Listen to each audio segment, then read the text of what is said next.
Hello student, आज हम पढ़ेंगे चैप्टर 1 आपका glorious India from the beginning to 1206 CE. और जो आज हमारा टॉपिक होगा वो है external invasion and assimilation, Saka Huna and Kushan. तो इन्वेजन मतलब होता है आक्रमण करना और एसिमिलेशन मतलब होता है मिलना मिलाना, इसको हम एसिमिलेशन कहते हैं। तो इसमें हम देखेंगे जो ये ट्राइब्स के नाम दे रखे हैं, ये शाका, हुना एंड कुशान, ये जो ट्राइब्स हैं वॉरियर ट्राइब के नाम से जाना जाता था। वॉरियर मतलब होता है लड़ाकू, जो मतलब हर किसी से लड़ना और उसके क्षेत्र पर कब्जा करना। तो ये इनका काम था, लड़ने का। तो हम पढ़ते हैं सबसे पहले शाका के बारे में। Shaka was a warrior tribe of central Asia. Shaka जो है वो एक वॉरियर ट्राइब है। वॉरियर मतलब लड़ाकू प्रजाति है, सेंट्रल एशिया से बिलोंग करती है। विच हैड ऑक्यूपाइड, जिसने कि कब्जा कर लिया था। ऑक्यूपाइड मतलब होता है कब्जा करना। द एंटायर रीजन, पूरे क्षेत्र पर। और the western Afghanistan and Balochistan, western Afghanistan और बलूचिस्तान पर। फ्रॉम हेयर, यहाँ से जो शाका थे वो इंडिया के अंदर आए। Bolan passes in around 71 BCE, Bolan passes के थ्रू 71 BCE के अंदर। इन रामायण एंड महाभारत, रामायण और महाभारत के अंदर Shaka colonies have been mention. Ramayana और महाभारत के अंदर शाका कॉलोनी के बारे में लिखा गया है या बताया गया है। कंबोज के साथ साथ, कंबोज और यवनास के साथ साथ, एंड कंबोज और यवनास दोनों वंश हैं ये। In the writing of Kalkacharya, जो कल्काचार्य थे इन्होंने लिखा शाकास के बारे में। In the writing of Kalkacharya invasion of Shaka, इन्होंने शाका के लड़ाई के बारे में इन्होंने लिखा था। अपॉन इंडिया, इंडिया के ऊपर कल्काचार्य ने लिखा कि जो शाका थे इन्होंने इंडिया के ऊपर आक्रमण कर दिया। In which they have been addressed as Shaka कुल, और इसी वजह से इनको फिर शागा कुल का नाम, सागा कुल के नाम से इनको संबोधित किया जाने लगा। एड्रेस मतलब होता है संबोधित करना या शाका क्लान के रूप। They establish the Shaka rule, और इन्होंने शाका रूल स्टैब्लिश किया सौराष्ट्र के अंदर। Occupy Indus region, Indus region पर कब्जा करने के बाद इन्होंने सौराष्ट्र जो गुजरात का हिस्सा था इस पर इन्होंने अपना शासन स्थापित कर लिया। It is clear from the excavated coin, और जो खुदाई के दौरान, एक्सकेवेटेड मतलब होता है खुदाई के दौरान जो कॉइन मिले थे, सिक्के मिले थे या एडिक्ट्स मिले थे, रॉक एडिक्ट्स वगैरह, जिसपे रॉक के ऊपर इंस्क्राइब करके लिखा जाता है, या जिसपे उकेरे, अक्षर उकेरना बोलते हैं हम इसको, रॉक्स के ऊपर।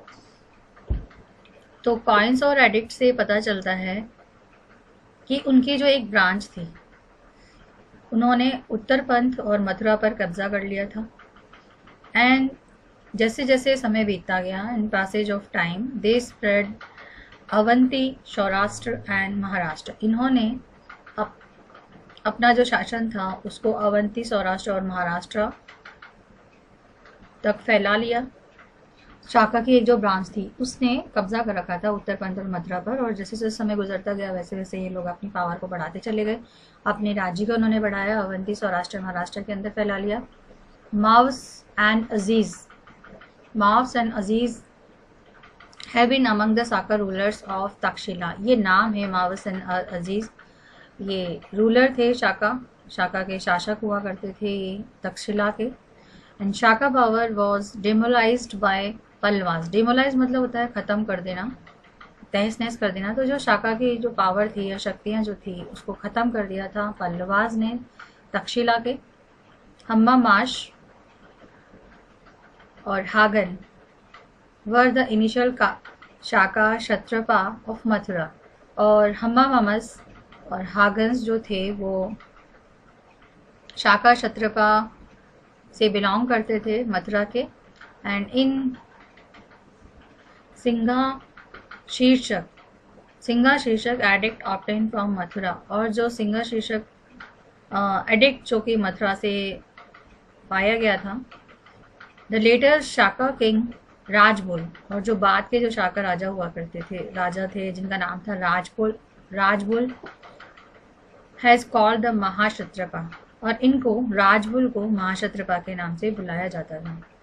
द शाका ऑफ मथुरा, और जो मथुरा के शाकास थे हैड एक्सपेंडेड देयर एम्पायर, इन्होंने अपने एम्पायर को बढ़ाया अप टू ईस्टर्न पंजाब तक। तो ये बता रहे हैं अलग अलग जगह पर जो शाखास, उनके शाखा के अलग अलग जो ब्रांचेस थे वो अलग अलग जगह पे पहुंचे और वहां जाकर उन्होंने अपने अपने क्षेत्र को बढ़ाना स्टार्ट किया। तो जो शाखा मथुरा के जो शाखास थे इन्होंने अपने एम्पायर को बढ़ाया, ईस्टर्न पंजाब तक कर लिया, और जो कुशान थे, कुशान ने मथुरा के जो शाखा थे उनकी पावर को ख़त्म कर दिया। अभी आपने देखा जो शाखा क्षत्रपा थे मथुरा के, उनकी पावर को तो ख़त्म किया कुशान ने। और अगर आप देखेंगे यहाँ पर स्टार्टिंग में बताया था कि जो शाखा की पावर थी, तक्षशिला के जो शासक थे उनकी जो पावर थी उसको ख़त्म किया था जो पल्लवास के जो तक्षशिला के जो पल्लवास थे, इन्होंने शाखा की पावर को ख़त्म किया था। और वहीं कुशान जो थे इन्होंने शाखा की पावर जो थी मथुरा से ख़त्म कर दी। और दो जो शासक थे शहारत डायनेस्टी के सारेंटे, इसलिए हम उसको शहारत बोलते हैं, two rulers of Kshaharata dynasty of Shakas, जिनका नाम था भूमक और नाहापन। तो ये शहारत डायनेस्टी से बिलोंग करते थे और शाखा की जो शहारत डायनेस्टी थी इससे बिलोंग करते थे, जिनका नाम था भूमक और नाहापन। ये काफ़ी फेमस थे। और ये जो शाका रूलर थे इन्होंने बहुत सारे जो रीजन्स थे सतवाना के, उनको अपने राज्य में मिला लिया and they establish their rule in Maharashtra, और इन्होंने अपना जो रूल था महाराष्ट्र तक स्टैब्लिश कर लिया। इसके अलावा महाराष्ट्र के अलावा काठियावाड़ और गुजरात को भी शामिल कर लिया। ड्यूरिंग द रेन ऑफ नाहापन के शासनकाल के दौरान, रेन मतलब होता है शासनकाल, तो नाहापन के शासनकाल के दौरान India had cordial trade relation with western countries. तो इंडिया के वेस्टर्न कंट्रीज के साथ बहुत ही अच्छे व्यापारिक संबंध हुआ करते थे। This is evident from the coins excavated from the place, और ये हमें सबूत मिलता है। एविडेंट मतलब होता है सबूत, और ये हमें कॉइन के थ्रू जो खुदाई के दौरान कॉइन मिले थे उनसे हमें सबूत मिला कि जो ये कॉइन्स थे वो जौगल Thambi that Nahapan was defeated by Gautami पुत्र सतकर्णी। तो जोगल थम्बी थे नहापन के, ये हार गए गौतमी पुत्र सतकर्णी से इन नासिक रॉक एडिक्ट। और नासिक के जो रॉक एडिक्ट है उसके अंदर लिखा गया है ये Gautamiputra Satakarni has been described as destroyer of Kshaharata dynasty, कि जो गौतमी पुत्र सतकर्णी थे इन्होंने शहारत डायनेस्टी को ख़त्म कर दिया। डिस्ट्रॉयर मतलब ये विनाशक थे शहारत डायनेस्टी के। किंग चेस्टन थे who establish the Shaka dynasty, जिन्होंने कि शाका डायनेस्टी को स्टैब्लिश किया था उज्जैनी के अंदर, is mention among the Shaka ruler. और ये मेंशन किया गया है शाका रूलर्स के अंदर। जो किंग चेस्टन थे इनको बताया गया है कि ये शाका रूलर्स में ही से एक थे, उज्जैनी और काठियावाड़ के। In their addicts and coin, और इनके एडिक्ट्स और कॉइन से पता चलता है the ruler of this dynasty had used the Shaka era. और जो इस डायनेस्टी के जो शासक हुआ करते थे वो शाका एरा को यूज़ किया करते थे। शाका एरा मतलब शाका युग बोला जाता है। और शाक आपने कैलेंडर का नाम ही सुना होगा, शाक कहा जाता है। चेस्टन्स ग्रैंडसन, और जो चेस्टन के ग्रैंडसन थे Rudradaman, was an important ruler, ये एक बहुत ही मुख्य शासक हुआ करते थे। We find information about him from Junagadh edict, और इनके बारे में जो हमें जानकारी मिली है वो जूनागढ़ एडिक्ट से मिली है। Rudradaman's empire extended up to east west Malwa Dwarika, Junagadh, Sabarmati river, Marwar, Indus valley, northern Konkan and Vindhya mountain range. और इनका रुद्रदमन का जो एम्पायर था वो फैला हुआ था ईस्ट से वेस्ट में, Malwa Dwarika, Junagadh, Sabarmati river and Marwar, Indus valley and northern Konkan and Vindhya जो माउंटेन थे वो इनके एम्पायर के अंदर आते थे, यानी इनका साम्राज्य हुआ करता था रुद्रदमन का। It is notice from the excavation of coin, और ये नोटिस होता है जो भी खुदाई के दौरान सिक्के मिले थे उनसे, दैट्स चेस्टन्स डायनेस्टी एंडेड, कि जो चेस्टन्स की जो डायनेस्टी थी वो उसका अंत हुआ था 305 सीई के अंदर। देन फिर आते हैं हुनास। हुनास जो थे एक बहुत ही ज़्यादा बारबरिक ट्राइब, मतलब एक अत्याचारी, एक खूंखार हम बोल सकते हैं इसको, कि जो हुनास थे वो एक खूंखार ट्राइब प्रजाति हुआ करती थी सेंट्रल एशिया की। वे जस्ट लाइक अ शाकास, जो कि शाकास की तरह थी, जैसे शाका लड़ाकू थे वैसे ही हुनास थे, लेकिन ये खूंखार भी थे। एंटर्ड इनटू इंडिया, और ये इंडिया के अंदर एंटर हुए थे नॉर्थ वेस्टर्न फ्रंटियर से। दीज वर ऑल्सो कॉल्ड दैत्यास, और इनको दैत्य भी कहा जाता था, क्योंकि ऐसे ही थे, मार काट करने वाले थे, तो इसलिए इनको दैत्य बोला जाता था। फर्स्टली दे इन्वेडेड इंडिया, सबसे पहले इन्होंने इंडिया पर आक्रमण करा। During the rain of Skandagupta, जब स्कंदगुप्त का शासन था उस समय, अराउंड 458 सी के अंदर, इन विच दे वर डिफीटेड, जिसमें ये हार गए। विद लैप्स ऑफ टाइम, समय के साथ गुजरने के साथ साथ, अ चीफ नेम तोरामन, और एक इनका मुखिया था जिसका नाम था तोरामन, इन्होंने गुप्ता एम्पायर को ख़त्म कर दिया, डिस्ट्रॉय कर दिया, यानी ख़त्म कर दिया, तहस नहस कर दिया। And gain the title of Maharaja Dhiraj, और उसके बाद इनको टाइटल दिया गया महाराजा धीराज का, by occupying control upon the Punjab. और जब इन्होंने कंट्रोल कर लिया था पंजाब, राजपूताना, सिंध एंड मालवा पर, तोरामन का जो बेटा था मीराकुल्स, इनके शासनकाल जो था वो स्टार्ट हुआ था 510 सीई के अंदर। सियालकोट इनकी कैपिटल हुआ करती थी। मीराकुल हेटेड बुद्धिस्ट मॉन्क भिक्षुक्स, और जो मीराकुल थे ये बुद्धिस्ट भिक्षुक से नफरत करते थे, इसलिए इन्होंने बहुत सारे जो इनके मॉनेस्ट्रीज और स्तूपास थे इनको नष्ट कर दिया। मालवा किंग्स यशोधर्म, और जो मालवा का राजा था यशोधर्म, डिफीटेड हिम, उसको हराया। यशोधर्म ने मीराकुल को हराया। आफ्टर बीइंग डिफीटेड, हारने के बाद जो मीराकुल थे ये कश्मीर वापस चले गए एंड एस्टैब्लिश हिज एम्पायर, वहाँ जाके इन्होंने अपने राज्य को स्थापित किया। After the invasion of Hunas के आक्रमण के बाद the Gupta empire came to an end, जो गुप्ता एम्पायर था वो खत्म हो गया हुनास के आक्रमण के बाद। And the political unity of India ended, और जो राजनीतिक एकता थी इंडिया की वो खत्म हो गई। The country was again divided into various small parts, और जो कंट्री थी वो फिर से छोटे छोटे हिस्सों के अंदर बट गई थी। तो ये हुनास से रिलेटेड है। देन फिर आता है Kushan. Kushan are also known as Yuezhi, इनको यूजीस भी कहा जाता था और तोचरियंस भी कहते थे। Yuezhi tribe was divided into 5 part, जो यूजीस ट्राइब थी वो 5 भागों में बटी हुई थी। One of these tribes ruled upon some part of India, और इनमें से जो एक ट्राइब थी वो इंडिया के कुछ हिस्से पर शासन करती थी। ये कुषाण डायनेस्टी के बारे में इसमें बता रखा है। तो इसमें कौन कौन से दो राजाओं के नाम दे रखे हैं। तो एक तो था कुजुला कड्डाफिज़स फर्स्ट, इन्होंने शासन किया था 15 सीई से लेकर 65 सीई तक, और इन्होंने अपनी जो ट्राइब की जो ग्लोरी थी उसको इस्टेब्लिश किया था। ही मर्ज सदर्न अफगानिस्तान, और फिर इसके बाद ये साउथ अफगानिस्तान, काबुल, कंधार और कुछ जो हिस्सा था पार्थिया का, उसको उन्होंने अपने एम्पायर में मिला लिया। मर्ज मतलब होता है मिला लेना। ही ऑल्सो अडोप्टेड वैदिक रिलीजन, इन्होंने वैदिक रिलीजन को भी अडोप्ट किया था। तो ये तो था कुजुला कड्डाफिज़िस के बारे में। और अब हम पढ़ते हैं वीमा कड्डाफिज़िस। तो वीमा कड्डाफिज़िस सेकेंड, इन्होंने शासन किया था कुजुला के बाद 65 सीई से लेकर 75 सीई तक। इन्होंने इंडिया के बहुत बड़े हिस्से पर कब्जा कर लिया था और वहाँ पर ये शासन करते थे। He was a follower of Shiva sect, ये शिव भगवान को मानने वाले थे। वन ऑफ हिज कॉइन, इनका जो एक coin, one of his coins image of त्रिभुजा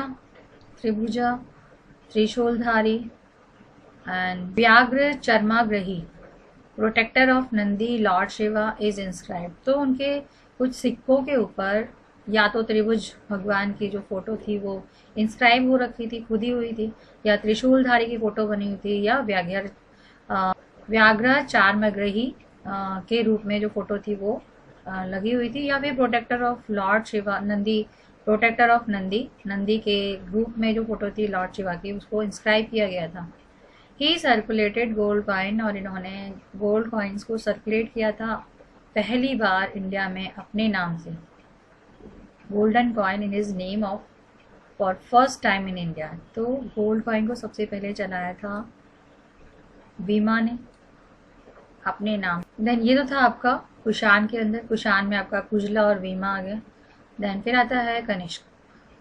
he is regarded as one of the important ruler, इनको एक इम्पॉर्टेंट रूलर के रूप में जाना जाता है इंडिया के। अकॉर्डिंग टू ट्रेडिशन, ट्रेडिशन के अकॉर्डिंग जो फोर्थ बुद्धिस्ट काउंसिल हुई थी कुंडलवाना के अंदर कश्मीर में, अंडर द प्रेसिडेंटशिप ऑफ आचार्य पार्श्व के प्रेसिडेंटशिप के अंदर कनिष्कास टाइम, कनिष्क के शासनकाल में। तो इसमें ये बताया गया कि जो कनिष्क का शासनकाल था उसमें सबसे पहले जो ट्रेडिशन के अकॉर्डिंग फोर्थ बुद्धिस्ट काउंसिल हुई थी कुंडलवाना में कश्मीर के, और इस first capital was Peshawar. Kanishka की सबसे पहली जो कैपिटल थी वो पेशावर थी, और जो दूसरी कैपिटल थी वो मथुरा थी। ही एनफोर्स अ न्यू एरा, और इन्होंने एक नया एरा स्टार्ट किया था वो 78 CE के अंदर, which is renewed in the name of Shaka era, और जिसको कि जाना जाता है शाका एरा के नाम से।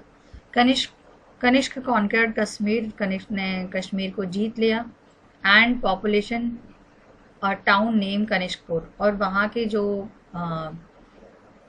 वहाँ का जो टाउन था, पॉपुलेटेड टाउन था, उसको नाम दिया उन्होंने कनिष्कपुर का, ओवर देयर अपने नाम से नाम दे दिया। ही ऑल्सो गेन विक्ट्री, और साथ ही में उन्होंने जीत हासिल की काशगर, यारकन एंड कोटान पर, ये जगह के नाम है। Gold coin which has been excavated, और जो सोने के सिक्के खुदाई के दौरान मिले थे फ्रॉम महास्थन बोगरा से, कंटेन अ स्टैंडिंग स्टैचू, और उसके अंदर एक खड़ा हुआ स्टैचू की फ़ोटो थी जिसमें स्टैचू ऑफ कनिष्का था इंस्क्राइब्ड ऑन इट, यानी उस कॉइन के ऊपर भी कनिष्क की जो फोटो थी उसको इंस्क्राइब किया गया था। अनदर स्टैचू, एक और मूर्ति मिली थी मथुरा से। In this statue he is wearing a robe up, और उन्होंने इस स्टैचू के अंदर उन्होंने एक रॉब अप पहन रखा था नी तक, और हैवी बूट्स, जो लड़ाई में लड़ने जाते हैं तो वो जिसको हम बोलते हैं रॉब अप, यानी एक तरह से हम जिसे कवच बोलते हैं, वो नी तक था, और दूसरा इन्होंने हैवी बूट्स पहन रखे थे अपने फीट्स में। In a copper coin, copper coin के अंदर Kanishka have been show performing sacrifices on an altar, और जो कनिष्क थे वो दिखाई दे रहे हैं कि वो यज्ञ कर रहे हैं यज्ञ वेदी में। अल्टर मतलब होता है यज्ञ वेदी, सैक्रिफाइस मतलब होता है बलि देना। तो इसमें दे रखा है कि एक जगह पर वो एक कॉपर कॉइन्स में शो हो रहा है कि जो कनिष्क थे वो बलि दे रहे थे यज्ञ वेदी पर। इस टाइप से शो किया गया था इनके कुछ कॉइन्स के ऊपर। In the royal court of Kanishka, Kanishka के राज दरबार के अंदर Buddhist intellectuals such as Parshva, Vasumitra, अश्वघोष, famous mathematicians such as Nagarjuna, renowned surgeons Charak were present. तो यानी कि ये बता रही कि जो कनिष्क थे इनके शासनकाल के दौरान ही जो जाने माने मैथमेटिशियंस थे नागार्जुन, और जो जाने माने सर्जर थे चरक, ये भी हुआ करते थे। और साथ ही साथ में जो पार्श्व और ये वसुमित्रा, अश्वघोष, ये भी हुआ करते थे इंटेलेक्चुअल, बुद्धिस्ट इंटेलेक्चुअल, यानी कि बुद्धिस्ट बुद्धिजीवी हुआ करते। The Mahayana sect of Buddhism, और जो महायाना सेक्ट था बुद्धिज्म का ये एडवांस हुआ करता था, and spread during the Kanishka rain, और इसको फैलाया गया था या इसका विस्तार किया गया था कनिष्का के शासनकाल के दौरान। इन नॉर्थ इंडिया के अंदर Kushan Kings rule till about 230 CE।